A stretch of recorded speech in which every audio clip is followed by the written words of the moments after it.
Six Impala. Six Impala. Six Impala. Six Impala. Hello and welcome back to the Six Impala podcast. My name is Kat and I'm here with Script. Hey, what's up, everyone? How you doing, Nico? How you doing, Nico? I'm doing pretty good, brother. I'm glad to be here. That's good. I'm glad you're doing good. I'm doing good as well. We just launched our Tier 5 Patreon reward. And part of that is a shout out to our limited seat Tier 5 patron holders. So thank you very much, and shout out to Ghosts, Ichimatsu Girl, Infinity Being, Lori, Pickle Mommy, Popheads, Quan Hitter 37, 69, or better known as Spidey Stretch, Soapy Milk, and Swoos.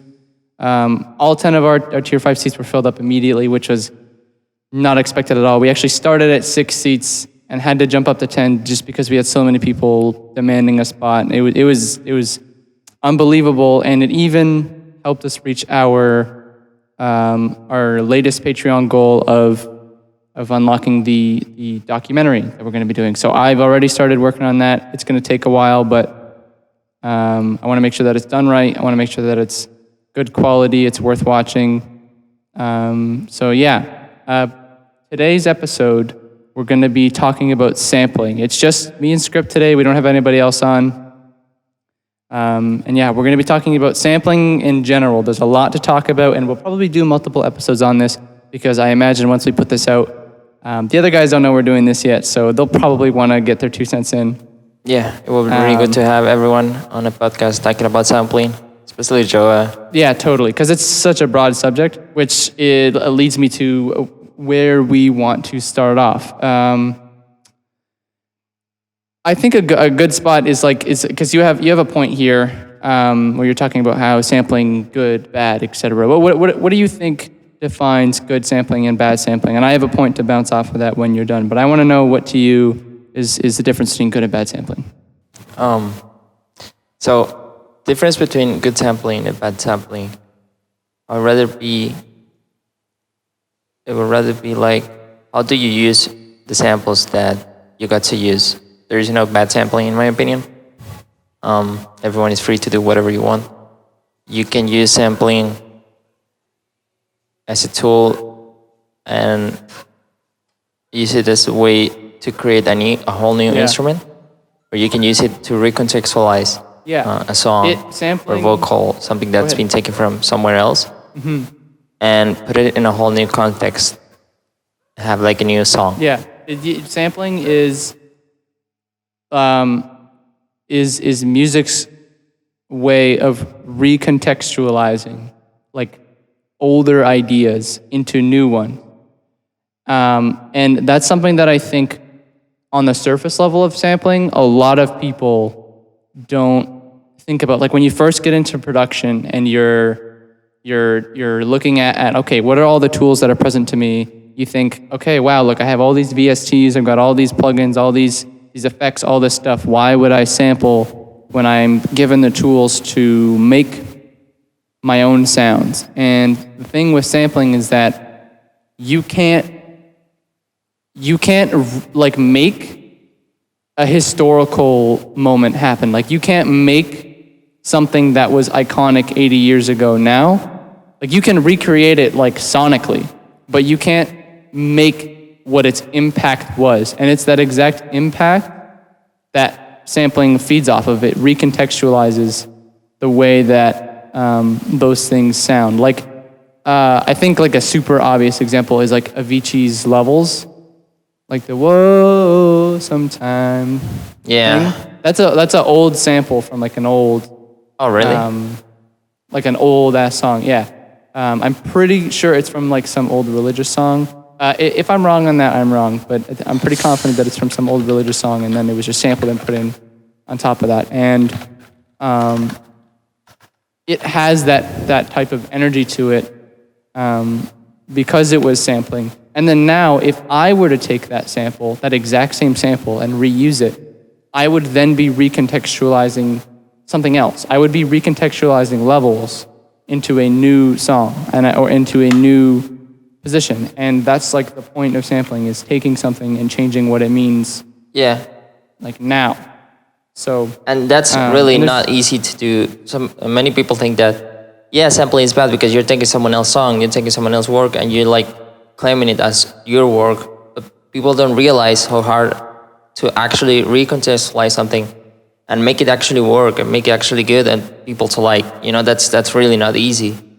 For example, if you analyze nightcore music, which is like the most easiest way to sample music. It just pitch up music and speed up whatever. People like it's like a meme.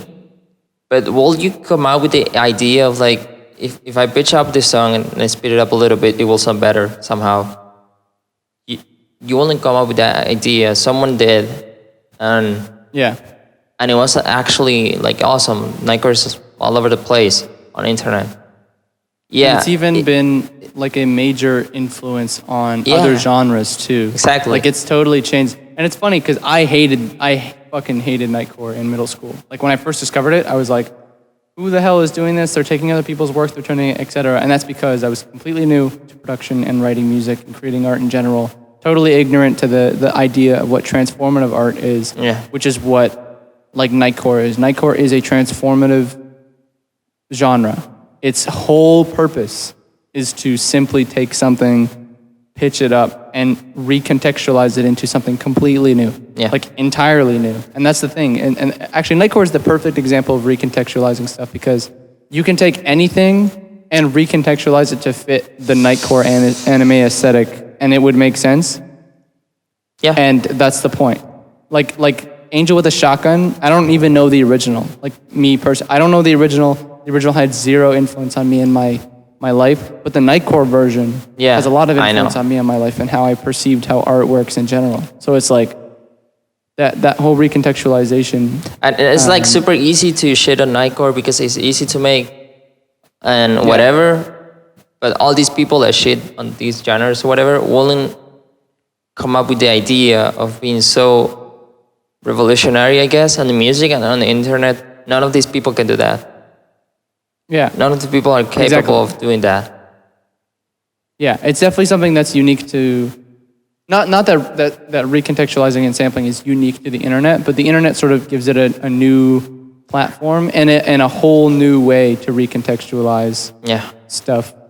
And there's even like, there's a lot of controversy surrounding it because the other thing that definitely has to be taken into consideration when we're talking about transformative art in general is the whole idea that, because transformative art is, for those of you that don't know, is the idea of taking something that already exists, be it as an art piece or not. Generally, it's a piece that has some kind of pre-owned or already owned copyrighted material, or that is a pre-owned or already owned copyright material, and then converting it to something else with the intention of recontextualizing it.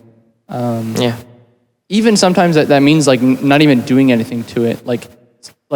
Sometimes it's just a matter of playing it or showing it because it applies to visual art too, next to something or before or after something. It's like to sort of again recontextualize it. Also like take that piece of art and just like have a different interpretation of it. And the funny thing is that it doesn't make any sense if you come back and think, why are you so mad at nightcore? No one's making money out of nightcore, really. Like you can actually sell your nightcore pieces. It's illegal. So why will you be so mad at that? Like it's just fun. And it's just people just having fun and discovering different way to understand music and just play with music in general. Imagine if all these nightcore thing and what else? Vaporwave, lo-fi hip hop. Vaporwave is another lo-fi and vaporwave are two a lot more modern. Not that vaporwave, because vaporwave has been around for a while. But vaporwave and lo-fi have hit the mainstream like a lot in a lot more like modern sense than nightcore, because nightcore again was around for a long time. Right. But lo-fi hip hop, like even old hip hop music, they will sample other songs So it's like a whole generation of people making music based on sampling. That you don't have to be mad about that. It's not bad.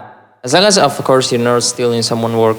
You're not taking someone's song, changing the pitch, and claiming that, I made this from scratch, whatever.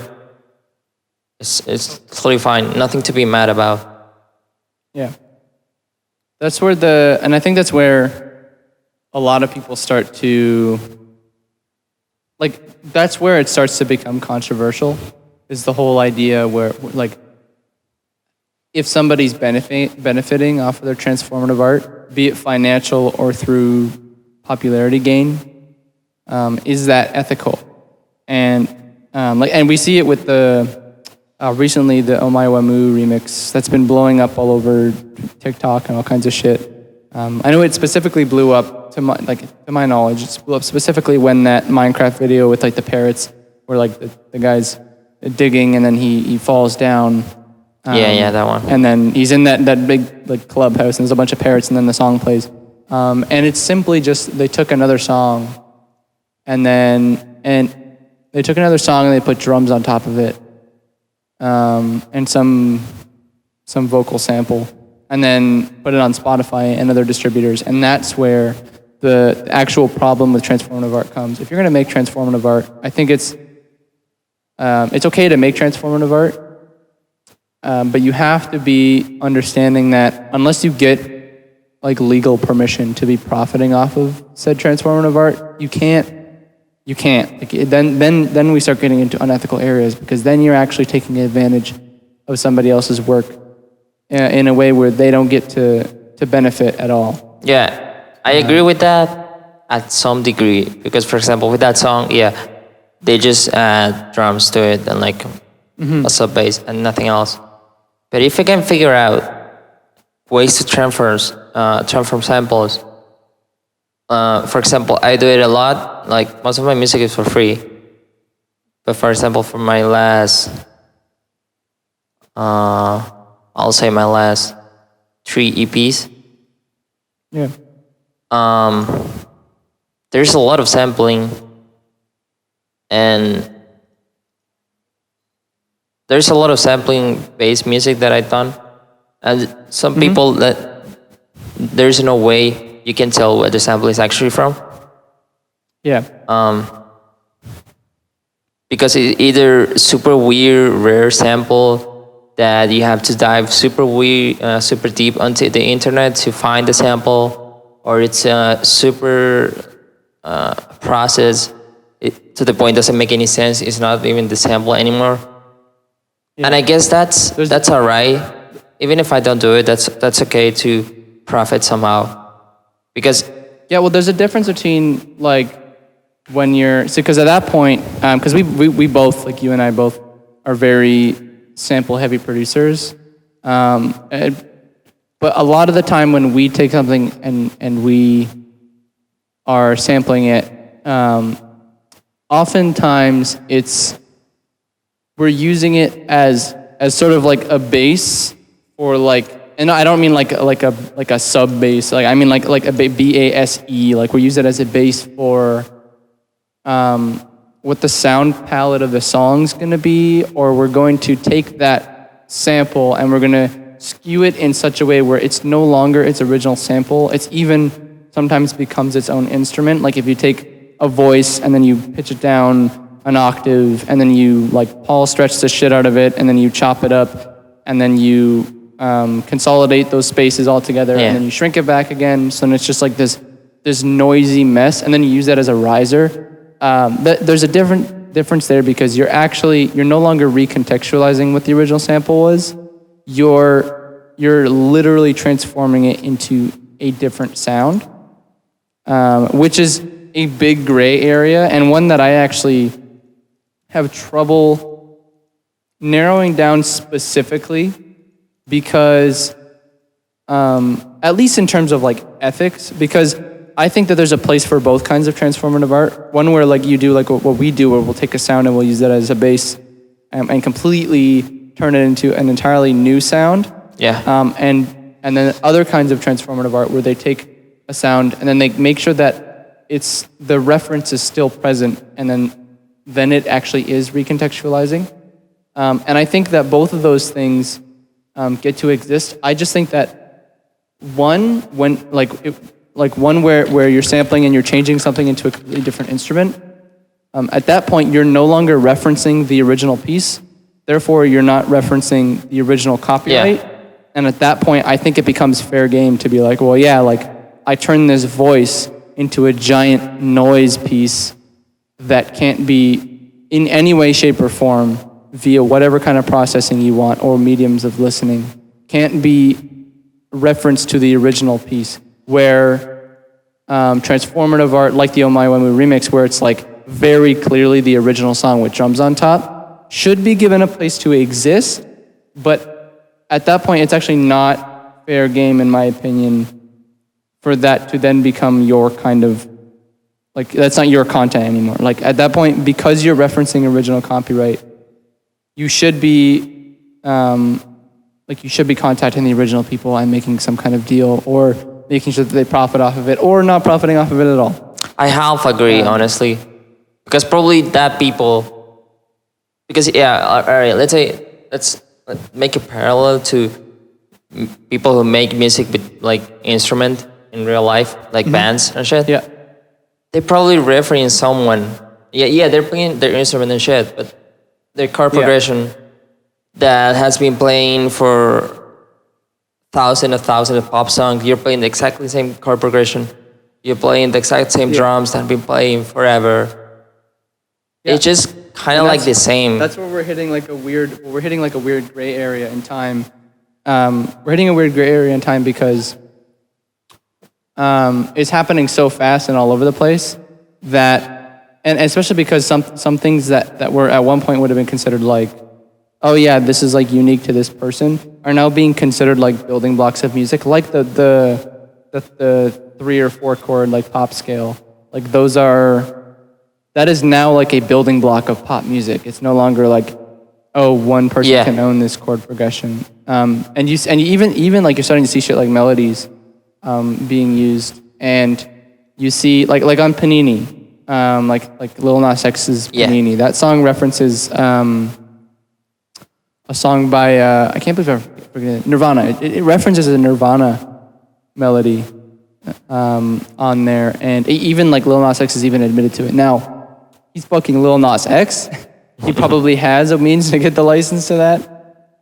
But it is sort of, it sort of helps showcase that even in like the top of the game, like you have people who are doing that kind of shit. Yeah, it's just the same pattern. Like, I'm taking someone else's song, referencing it somehow. Like for example, let's say Cat Rats by Skrillex. He's referencing like an all disco song. I don't even remember the name. But he made a whole new thing that's completely different. And that doesn't mean he's not allowed to monetize because he has to take permission of this guy. Yeah, then you go to that disco song, the original. It probably sounds like another disco song that came out exactly the same year with the same chords, maybe, same drum pattern. And you're playing that instrument, whatever. But you're just taking someone else's ideas. I think it's not fair. They're just literally taking the same ideas and doing it once over and again. Yeah. And it doesn't mean it's yours because you play it. So I guess it's like the same thing, in my opinion at least. Yeah, it is very much the same thing. And I think that's, I think all of this, like the confusion and the gray areas that are popping up. And I mean, like it's not unique to music either. It's something that happens in videos and in all kinds of areas. I just think, and I'm not the first person to say this. This is something that I think most content creators agree with, is that copyright law is just so far behind what the internet allows people to do, and has even changed culturally what we perceive copyright should be, that it needs to be changed. Like there needs to be ways for copyright content to be protected, but but there needs to be better guidelines that identify when content is being compromised legally versus when it's just being used in some kind of transformative art medium. Like I personally think that it's fucking dumb that companies like Universal and Columbia and all these other major record labels, like disgustingly massive monopoly type record labels, don't create some kind of system for people to attach like a portion of their earnings to whatever song they want. Like I should be able to go to fucking, I don't know, go to I don't even know who, like off the top of my head, who Universal has like owns or who has signed to them. Like fucking, I should be able to go to Brockhampton, which I know isn't Universal, but I think it's Columbia. I should be able to go to Brockhampton, sample Brockhampton, and be able to publicly, or as a member of the public, attach their email or whatever website this is hosted through, so that they can earn splits through my remix or something like that. And then that way what it does is it simultaneously allows for transformative art to exist alongside original stuff. The original creator gets to benefit by earning off of that content. But then, and then the main counter argument is like, well, what if the original creator doesn't want the version you made to be associated with or touched or whatever? What if they don't like your remix? What if they hate it? What if they hate what it represents, etc.? Ultimately, I don't think anymore that you should be able to dictate whether a content can exist publicly or not based on that. I think you should just have a way for it to be clearly marked as unofficial. Be it, even if it, honestly, as much as it would suck, I think just for the sake of art being able to exist, I would rather see like the words unofficial be forcibly attached to the title of something on Spotify. So so that people can know. There is no way someone can claim what some people can public or not. So let's say I make a remix of Cat, and he doesn't like it. He doesn't have any control over me. I fucking hate it. Yeah, he hates it. He hates me as well. Yeah, I do hate you. I'm just kidding. So he doesn't have any control on my music to be posted or not. Even if he likes me, even if it's his actual song, it's a remix, there's no way someone can have control over someone art. I mean, rework, remix, whatever you want. Even if it happens to me, someone that I like remix my song and blow up with that song, and I don't like the song, I don't have any control over that, over the other person, music, what they should post or what they should not. I can demonetize whatever. I don't think you should be able to have control over. I don't think you should be able to have control over what other kind of content gets to exist. I think the only time that one should be allowed to, because all of this is based on the grounds of like copyright infringement. That's all it's based on. However, I think one should be able to argue because there's always the angle of like, oh, what if somebody takes a song I did and then reworks it so that it's some like hateful Nazi shit or something like that, and then you're like, well, I don't want to associate with that. But then at that point, because I'm just thinking of like counter arguments to this. But at that point, I think that would no longer be on the basis of copyright infringement. I think it would more be like moral infringement, I guess. Like I would consider it some kind of defamation. I think that's the right word. Yeah. A defamation of like your image. Yeah. At that point, because it's based on hate speech. But yeah, I like, these are all ways that content can be protected, and I just find it fucking annoying that people with the power to push this kind of thing don't. And it's not even like your average producer isn't going to get sued by Universal if we sample something from Universal. What does Universal do? They'll hit you with a cease and desist or have your content taken down, and that's it. Even that guy who made that Oh My Wamu remix or whatever, he's not getting fucking sued. Yeah. He's some kid who put some drums over top of a song and it got like millions of plays on Spotify and he made like a couple $1,000.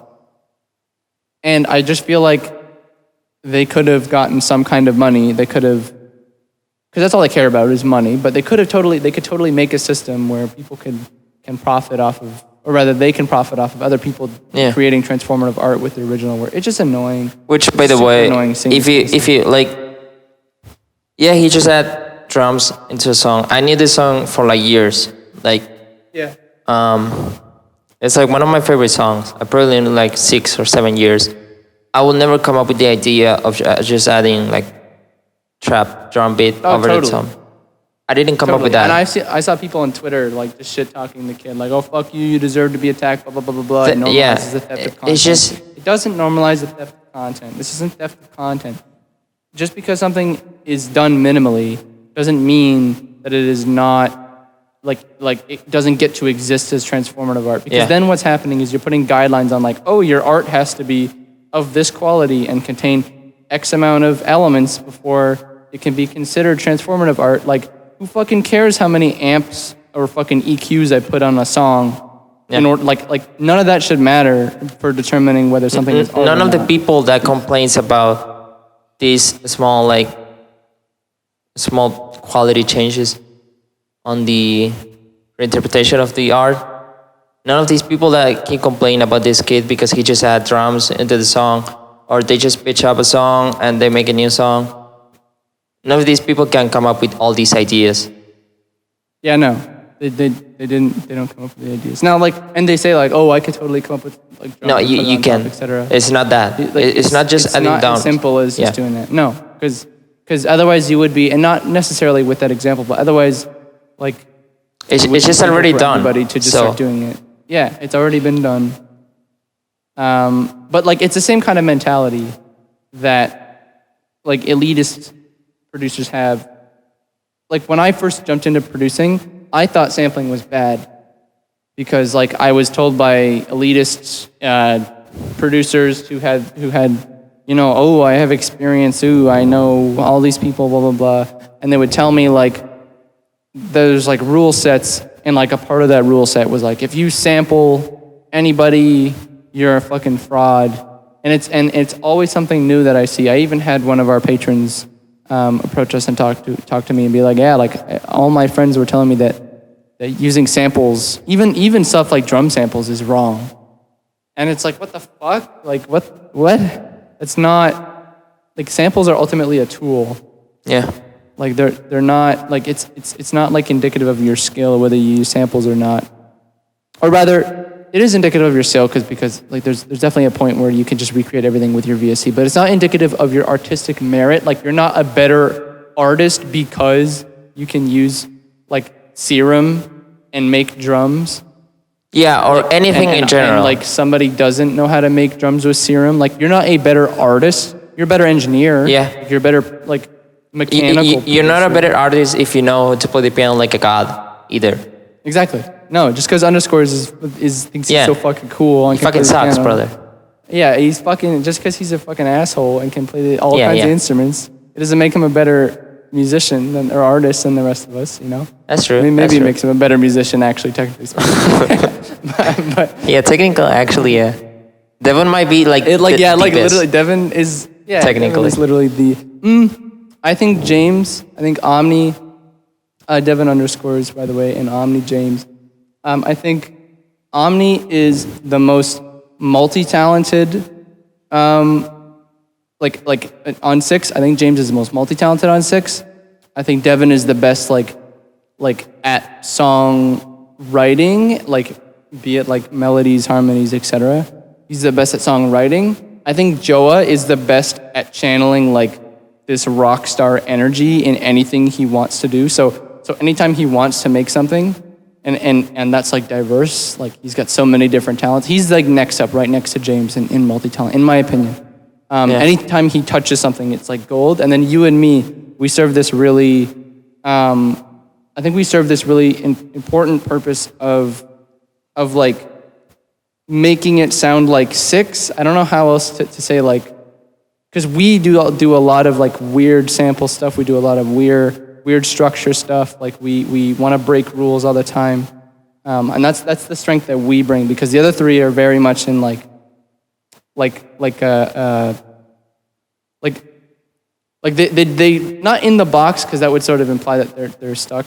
But like, like you and I are so far gone outside of the box that we sort of get to recontextualize our own type of stuff, which is exciting. And that sort of philosophy that I adopted specifically came from countering the amount of pressure I got from those kinds of producers. So if you're a new producer, or if you're getting new into any kind of art, actually, it doesn't even have to be production. If you're getting new into any kind of art and you're being told like, oh, referencing or sampling or using stock assets or even taking other visual art that exists and then recontextualizing it in your own pieces is wrong, they're objectively wrong. And you are not in the wrong or being immoral. As long as you just go into that knowing that once you start taking somebody else's art and using it in your own pieces, there are moral, ethical, financial, and legal implications behind everything you do from that point on. So just know what you're doing.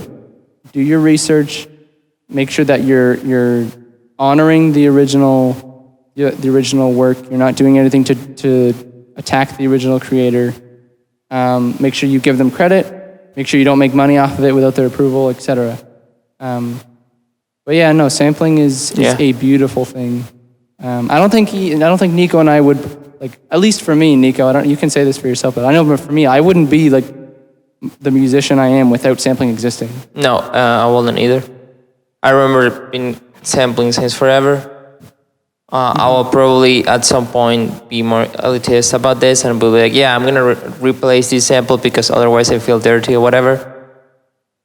But right now, all my music is based on other pieces of music, which like get me inspired. That's how I do it. It's just I find something that somehow inspired me to do something, and then I take that piece and deconstruct it and reinterpretize it. That's how I do it. Yeah. I don't like, all right, I'm gonna make drums, so I'm gonna do a sine wave from scratch, do whatever from scratch. I don't do that anymore, really. Yeah. Yeah, no, I used to struggle sitting in front of, not that I can't now, like I've been doing it for 10 years. Yeah, me too. Now I can build a song from scratch, and you can too. But there's just, I don't know, sampling gives you, again, being able to recontextualize things that have already previously existed is a powerful tool that can sometimes help you finish an entire song from simply having a beat and throwing a sample on it. Yeah, but that's all for today. Thank you very much for tuning in, guys. We're talking about sampling today with my brother Nico. What's up, brothers? Yeah, thank you for tuning in. See you later. Underscores. He thinks he's so fucking cool because he can use the hashtag fuck underscores. He can't DJ. I've seen him DJ. He DJs with his eyes closed. The CDJs were unplugged. Yeah, start the movement. Unplugged. Hit him up on Twitter. You say you're a fucking fraud. Okay. Thank you guys. Bye.